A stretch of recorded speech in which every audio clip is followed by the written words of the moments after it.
mina sain sel kevadel 57, nii et ma olen täpselt selle keskmise punkti peal või sellest natukene edasi.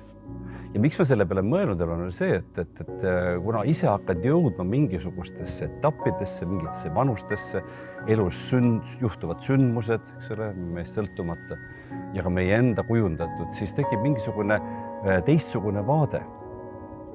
Selle vaate järgi mul on esimene vaatus läbi ja teine vaatus just alanud.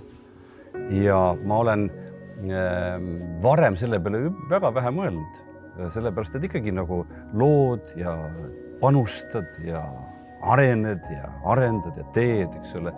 Ja kes see ikka nagu tahab nende vanema aastate peale väga mõelda. Aga nüüd on mul käes.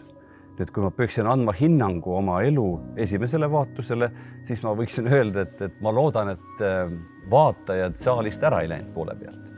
Ja ma tean, et ma ise ei ole poole pealt ära läinud, ma olen veel siin, eks ole. Aga mis siis selle teise vaatuse sisu võiks olla? Et jällegi eeldusel, et on loodud, on saadud, on kasvatud, on arenetud ja on tehtud, siis selle teise vaatuse põhisisu võiks olla, ma tahaks öelda, andmine. Samuti ka mõtisklemine, meenutamine.